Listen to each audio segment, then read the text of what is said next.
much, Mr. Master of Ceremonies. Let me, first of all, adopt the protocols that have been so ably highlighted here this evening, and to recognize all you wonderful people who are part of this opening ceremony here for the 11th Caribbean Week of Agriculture 2012.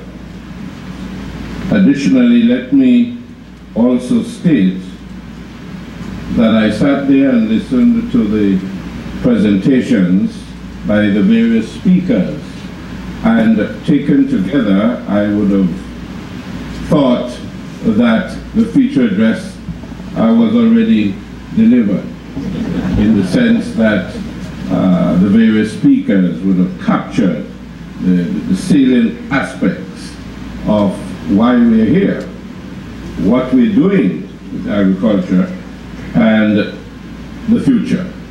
Nevertheless, it would be remiss of me not to be able to speak to you on this very important occasion, and to welcome, take this opportunity to welcome all of our regional and international partners to Antigua and Barbuda, and to this, the 11th Caribbean Week of Agriculture. Some may say that the weather we have been experiencing in Antigua and Barbuda is ideal for our farmers and those persons who are involved in agriculture, while some may even differ.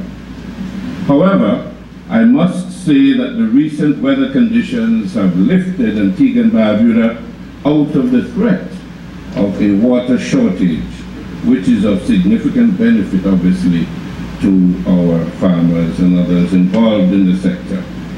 But ladies and gentlemen, the world in which we live or are living today is quickly changing with numerous challenges for governments and other members of civil society.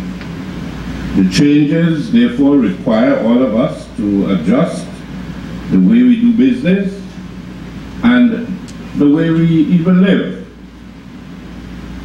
Trends in food-producing nations, for example, suggest that we would need to produce considerably more to meet the demands of a fast-growing population. Recent analyses and estimates indicate that about 1 billion people throughout the world are suffering from chronic hunger and malnutrition. Given the current rate of population growth, world food production needs to be increased by 70% by the year 2050. This is a staggering prediction, which is exacerbated by issues such as climate change, increasing prices of food and inputs, loss of biodiversity, natural disasters, dwindling resources, and pressure from invasive species. Food security and nutrition security, therefore, become one of the most critical concerns for not only governments, but for all of us. A quick look at a few selected characteristics of the region's food sector demonstrates how urgent action is needed. In the CARICOM region, the food supply is heavily dependent on imports as it approaches US $5 billion in value. Inputs used by our farmers are expensive and mostly imported. In the case of poultry, some 90% of the inputs are imported, and even the local water that is used has to be treated with imported chemicals. The cost of moving produce in the inter-regional trade is high and fraught with non-tariff barriers.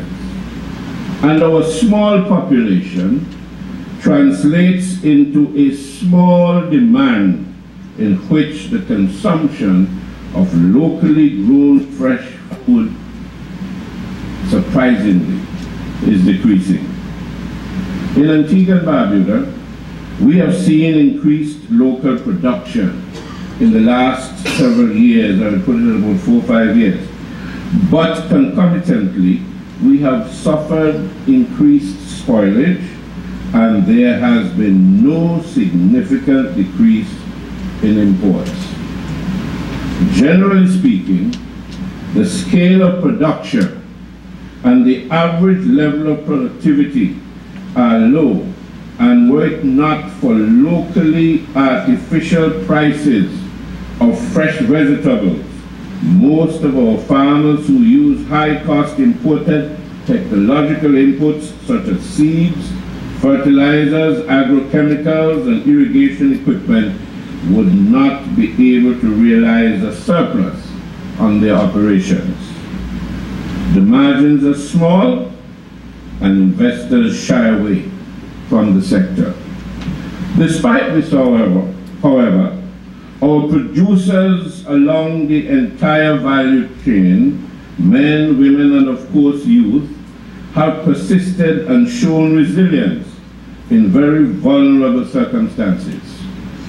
I wish to congratulate, salute, and encourage them, as we cannot stop producing food.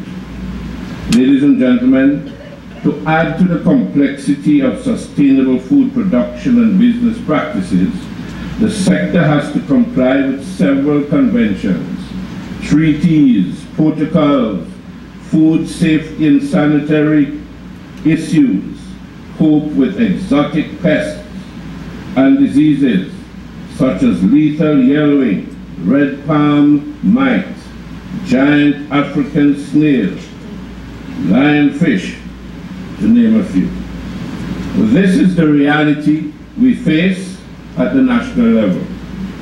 We depend heavily on our development partners to collaborate with us in the administration and management of this very important sector.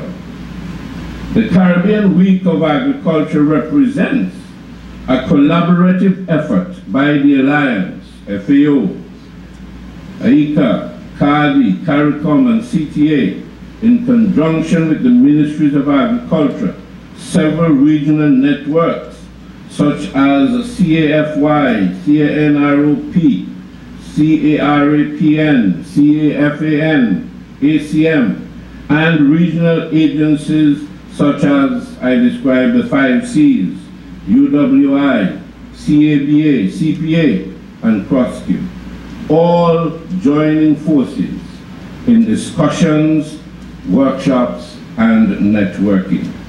The focus on climate change must be applauded, as the issues relating to water management, production under protective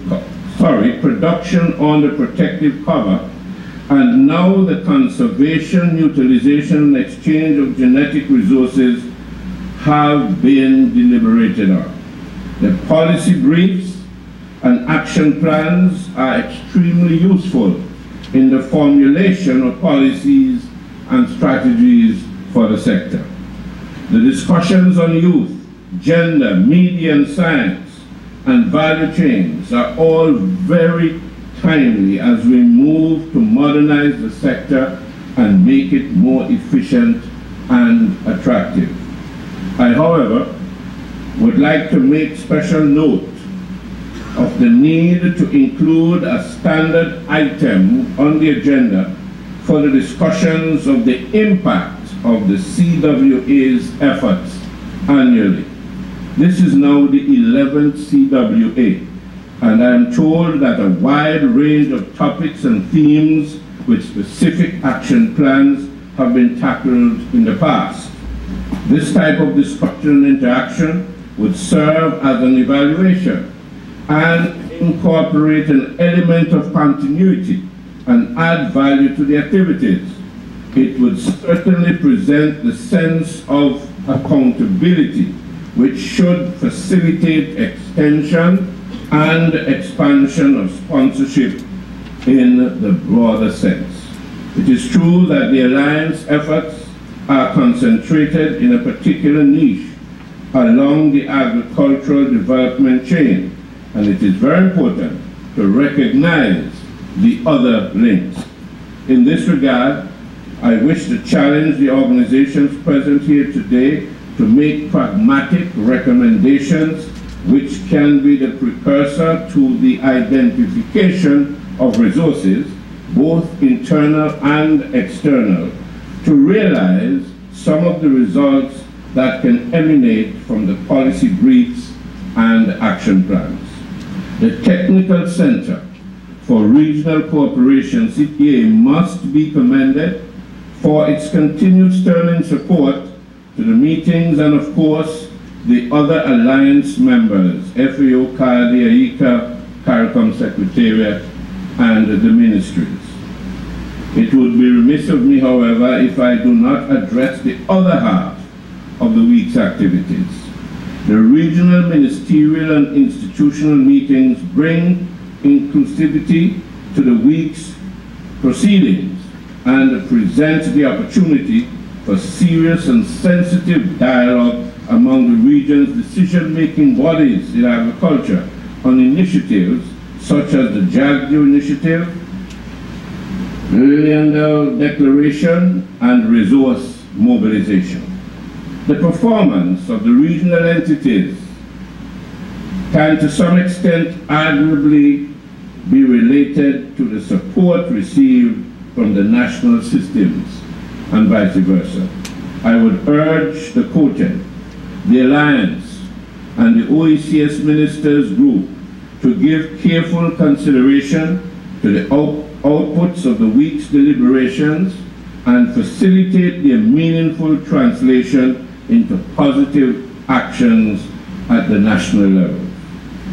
Due caution should also be observed in your attempts to harmonize, when in some cases alignment might better serve the special peculiarities of a particular member state. The 11th CWA is unique. There was a launch, there was a church service, and I am told that there is going to be a beauty pageant and some distinctive entertainment. I trust that your deliberations will be fruitful and the outputs can contribute significantly to the advancement of the sector and its related and allied agencies. Thank you very much indeed.